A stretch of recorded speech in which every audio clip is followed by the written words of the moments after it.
Hello everyone and welcome to my review for Jujutsu Kaisen chapter 149. Before I get into this week's review, I of course have to mention my subscriber goal for 2021, hitting 5,000 by the end of the year. So if you're already a fan of my videos and you're not subscribed, you might as well to help me reach that goal. You should also check to make sure that you are subscribed because you may not have without realizing it, or there seems to be some glitch with YouTube unsubscribing people occasionally, so check to make sure that you still are. The other thing is my Patreon. If you want to help support me and the channel directly and get access to some extra content, you can always become a patron. There's a link to my Patreon down in the description. With that out of the way, let's get on with the review. This week's chapter is something. Boy, is it something. We got another character death, and we also got a big character power-up, and some pretty crazy stuff happened overall. Yeah, this was a pretty wild chapter. So, we pick up after the end of the last chapter, where Maki got sliced up by her father, Ogi, and she and Mai are being dragged off by him to some room, and he's telling Maki why she's a failure, and it's basically because she tried to use her own standards to try and judge him. She tried to judge him as a swordsman instead of a Jujutsu sorcerer, and that is why she failed, because her standards, they can't account for the type of things that Jujutsu sorcerers are capable of. So, he explains, once again as we know, that he couldn't become head of the clan because of Mai and Maki. He was never that far behind Naobito in terms of power. They were both fairly relative to each other, and the only reason that Naobito was picked over him was because Naobito's kids were powerful, whereas Ogi's kids were failures from the eyes of the Zenin clan. So the fact that Ogi and Naobito are apparently relative is kind of important in regards to the stuff that happens at the end of this chapter. Now, I'm not sure how much I agree with that, because based on what we saw from Naobito in his fight against Dagon, he would speed blitz the shit out of Maki if he was there instead of Ogi. So, maybe in terms of sheer power they're about equal, but when it comes to speed, the most important factor of all, I'm sure to win because my speed is superior. Yeah, in Naobito's case, yeah, probably against Ogi or your average sorcerer, someone who's not has an ungodly amount of health, like Dagon did. Yeah, actually, if your speed is superior, you probably will win. So Ogi is probably relative to Naobito in terms of sheer power, maybe mastery of his technique, which we do see more of this chapter, but I do think in a fight, Naobito is probably much stronger than Ogi, or, was. And we get the last bit of insight from Ogi at the end of this chapter, being that children should never stand in the way of their parents, which I think goes to show the big flaw in these terrible parents in the Zenin clan, is that instead of viewing themselves as guides, as protectors for their children that are supposed to help turn them into functioning adults and the next generation that will lead society, they instead view them as pawns that are to be used in their own personal gain. And if they get in the way of their personal gain, then they're worthless. So yeah, anyway, Ogi, worst dad in the series. Though I do wonder if Ogi would have been like this if it weren't for the existing terrible culture within the Zenin clan. Gives you something to think about, huh? It seems like all of the god-awful people that come from this family are terrible because they were raised in a terrible environment. It's quite unfortunate, but it doesn't make Ogi any less of a fucking piece of shit. So Ogi has taken Maki and Mai and dump them off in a room reserved for training and punishment that's filled with a bunch of curses, grade 2 and lower. Based on the information that we got in the fan book, I'm kind of led to believe that this is the place where Toji got his face scar, which is quite fitting, considering the stuff that happens towards the end of this chapter. And Ogi gives one last piece of wisdom, I guess, to Maki. And it's the idea that her heavenly restriction is nothing special. So what? You are extremely physically gifted because of your heavenly restriction. But as Jujutsu sorcerers, we train ourselves to use cursed energy and enhance ourselves in a way that makes your heavenly restriction meaningless. We can achieve just as much, if not greater, physical feats through manipulation of cursed energy than you can. Any sorcerer out there has your power. There's nothing special about you. Which, as terrible as a thing it is to say, it is true. Because Maki is... When you objectively look at how powerful Maki has been throughout the series, she's fairly average. She's fairly mid-range. She can easily defeat a grade 2 curse, but when it comes to grade 1 sorcerers, she is not at that level. And when it came to fighting against the disaster spirits, she was able to hold her own for a bit with a special grade curse tool, but when she was without one of those, she could barely do anything. So he's not wrong, but he's a fucking asshole. So we don't listen to him. And the last thing he says as he leaves is farewell to the stain on my life. So, one last final spiteful comment to his children to really drive the nail home. But anyway, Mai is here with an unconscious Maki in a room with a bunch of muttering curses coming out of the shadows, and here we get to probably the most interesting part of this chapter, I think. At least for the implications, maybe? So, Mai and Maki wake up in what I've seen some people call, Mai's innate domain, which I guess everyone has. But they're, on a beach. And we find out that Maki cannot be complete. Maki cannot reach the level that she wants to achieve as long as Mai is alive. Because her and Maki are monozygotic twins. And due to the rules of how the soul works in the Jujutsu world, this means that Maki and Mai are the same person. They share a soul. And it's because their soul is spread out amongst two bodies that neither of them can get particularly powerful. Maki is stuck without any cursed energy, and Mai is stuck with a curse technique that she can't really use at all. So the solution here is for Mai to sacrifice herself along with all of Maki's cursed energy so that Maki can be complete. And her only, I guess, request from Maki is that Maki destroys everything. And we see at the end, it's Mai as a little kid and Maki as a little kid.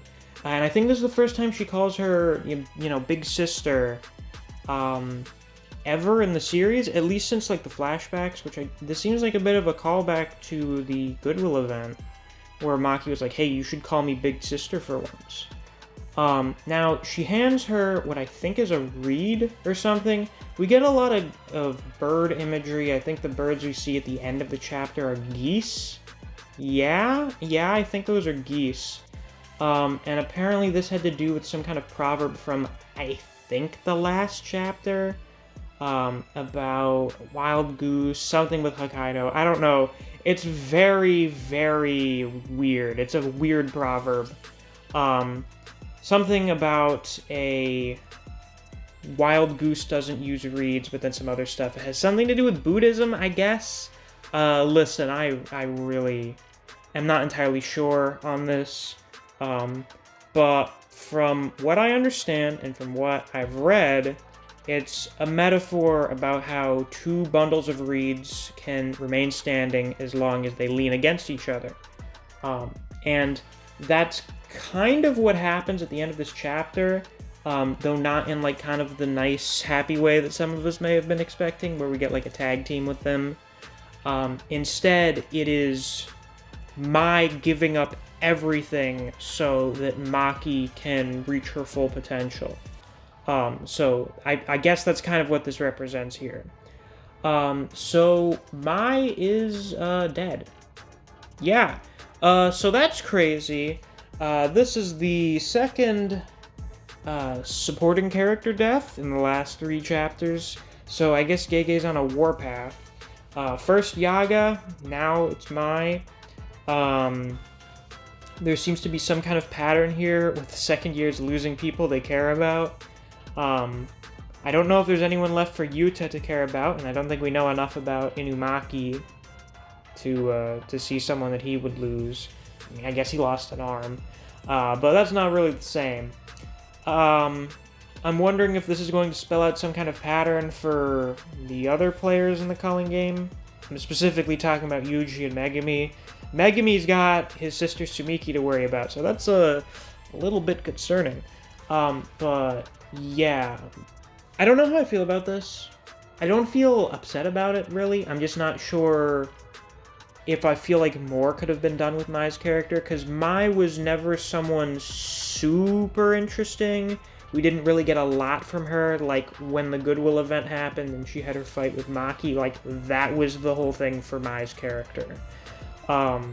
So, I don't think really anything of particularly, oh, this is gonna sound bad, I don't think anything of, like, particularly great value to the narrative was lost, whereas I felt a lot could have been done with Yaga. What happened here with Mai, it would have basically been this or a happier ending resulting in this. It would have been, like, I guess, more stuff happening in between then and now, but I don't really know what more you could do with it. Like, I guess you could have them mend their relationship, but maybe that's not as interesting for Gege. And that was kind of what we all expected. So I guess this is more tragic and a little bit more compelling than that, I guess. Maybe, perhaps. So we had seen in the past that just making a bullet out of cursed energy was enough to make Mai's nose bleed. It just really took it out of her. And her last act here is creating a whole fucking sword. A whole sword. That is a lot bigger than the bullets that she had been making previously. So she used up all of her cursed energy and all of the cursed energy Maki possessed in order to create this sword. So it is a sword made of both of their entire cursed energy. So it's fairly significant. In addition to that significance, this is literally Toji's sword. Like, Gege, you're laying it on a little thick here. But yeah, I'm wondering if this is just like a really strong cursed weapon. I'm assuming, unless we find out otherwise, there's not really going to be a special ability for it. As a matter of fact, there really aren't that many cursed tools we've seen that have special abilities. Like, Playful Cloud was special because it was the only special grade tool that didn't have a technique imbued with it. But most of the cursed tools we've seen don't really have like some kind of crazy technique. It's either been they don't really have a technique or they disrupt techniques. That's basically been it. But yeah, I have a feeling this is much the case with this new Mai Zanpakuto that Maki has, where it's just a really fucking strong sword. But that's cool. So Maki is asking Mai to wake up. Mai is very clearly dead. Gege forgot which side of Maki's face was cut up for this panel. Whoops, we'll fix that in the volume release. And a bunch of curses are surrounding them as she is, calling out for Mai to wake up, but, she's dead. Not really anything you can do about that.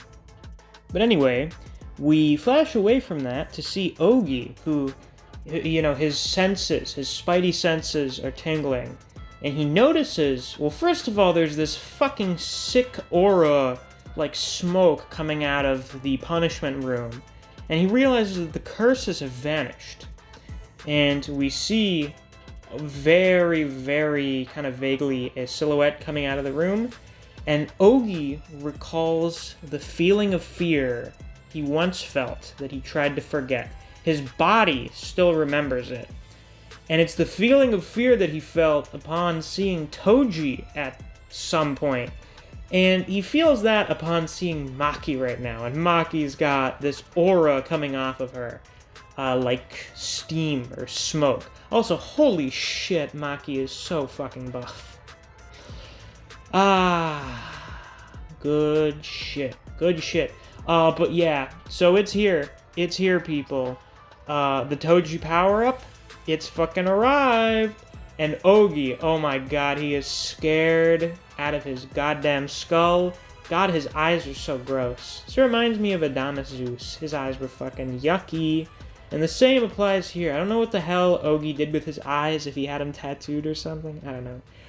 But he releases his curse technique, Strong Flame, and he makes like a super big sword on top of his katana with fire. So, the one flaw of manga is when things are not colored, sometimes you really can't fucking tell what they are until they, like, straight up tell you what they are. But yeah, apparently Ogi doesn't have a creation or anything, he's just got, like, a fire technique. It's kind of like what Griever suggested, where he pretty much just, like, it was like a lightsaber, he just added an extension to his sword. But yeah, that's neat. And not anything super remarkable. I guess it's kind of nice to see more elemental techniques. I'm generally something of a fan of those. But yeah, Ogi is talking mad shit. Alright, I shall once again burn you to the core. And then we get to the spread at the end of the chapter that you should go watch my reaction for, because it was pretty good. I don't think I've had a reaction like this to a chapter in a little bit. But he says, "Come on, you failure," as the top of his head has already been sliced off and Maki is walking past him. So, yeah. Ogi's fucking dead, and Maki is, a little bit stronger now. Assuming that she is straight up as strong as Toji now, Maki is now top tier. Not tippy top tier. Not at the top of the verse. But now, Maki is strong enough where under the right conditions, oh my god, she could fucking destroy Dagon. It would just be, if you took this Maki and you replaced Toji with her during the Dagon fight, it would be the same, presumably. So, some people may think this happened a little fast. Me?